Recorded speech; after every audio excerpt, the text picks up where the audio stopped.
Previously on Pruett's Sinister Escapades.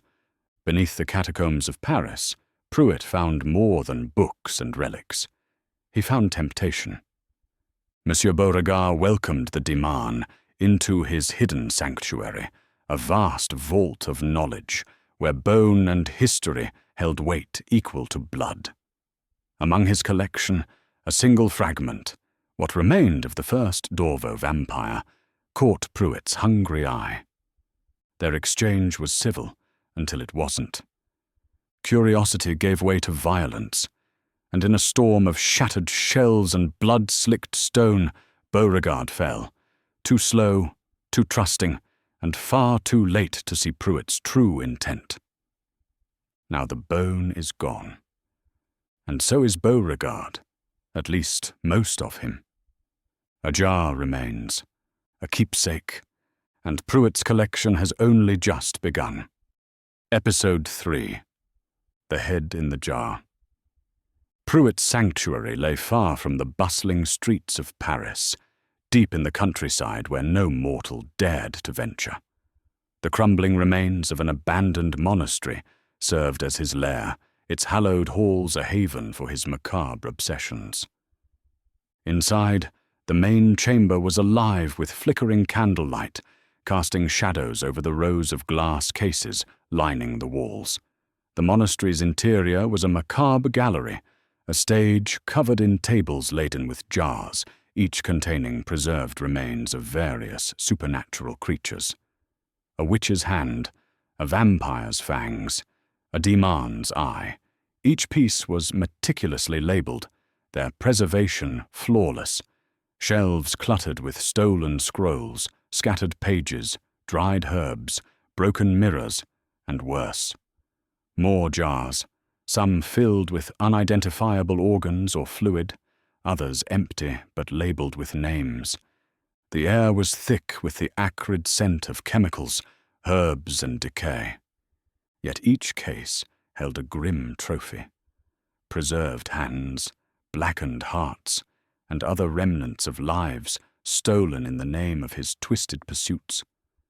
Tonight, though, a new centerpiece took his attention. Beauregard's head, severed with precision, rested in its jar on top of a blood-red velvet cushion. Pruett carefully removed it and went to work quickly. His fingers applied a mixture of alchemical agents to the neck wound. He treated the head as though it were alive, his gaze flicking between its serene features and the bone shard resting nearby. Occasionally, he paused, tilting his head, as if listening to a whisper only he could hear. This was no art. This was preservation. "Don't rot yet, monsieur," Pruett whispered. "I still have questions. You still have answers." When the preservation now complete, the head appeared eerily lifelike, its expression calm and dignified, as though Beauregard were merely in deep thought. After sealing the jar for the final time, Pruett stepped back, wiping his hands on a stained cloth, and admired his work. Magnificent. Even in death, you command respect. He poured himself a glass of absinthe from a crooked bottle, lifting it in a toast to the severed head. "I did it cleanly, you know. No theatrics, just precision. You would have appreciated that." He then paused. "What was that?" He titled his head slightly. "Monsieur, you should be honored. I don't preserve just anyone." He leaned closer, as if expecting the head to whisper back.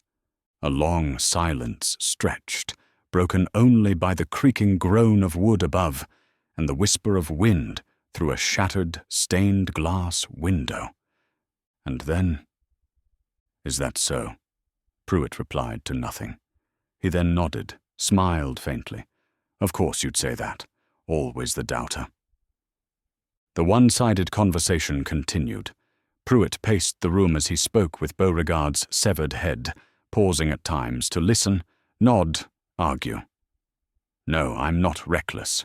You just never had the stomach to try something new." Silence. "You think it's madness, don't you?" More silence. Well, I think it's vision. He turned sharply. Don't look disappointed in me. Then again, you always were a bit of a snob, from the rumors I've heard. He nodded to himself. I'm going to find the other pieces. 5, right? The head, still and silent, watched with empty eyes. You'd hate it, Pruett whispered. The mess, the blood, the possibility. He leaned closer once more, a whisper in the dark. But that's what makes it fun. He pulled a strip of dark cloth over the top of the glass case, securing it gently like a funeral veil. There now. You always liked overseeing things, didn't you? You're quieter now. But I imagine that won't last. He stared at it for a few seconds before removing the veil. Yes, I did kill you. But only because it is what demon do. A pause. And I wanted a piece of the great Dorvo. Another pause. You were going to lock it away forever. A waste. A sin, really. He cocked his head as if listening. Oh, come now. Don't be so dramatic. You're not dead. Not to me. Silence. You don't have to answer. I'll answer for you.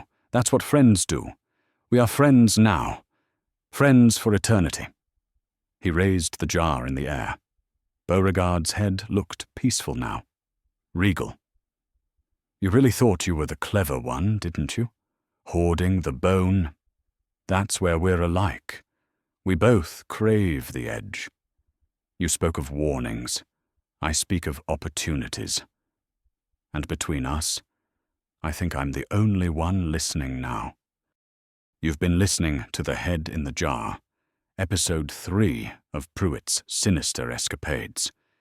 Even in death, some voices refuse to be silenced.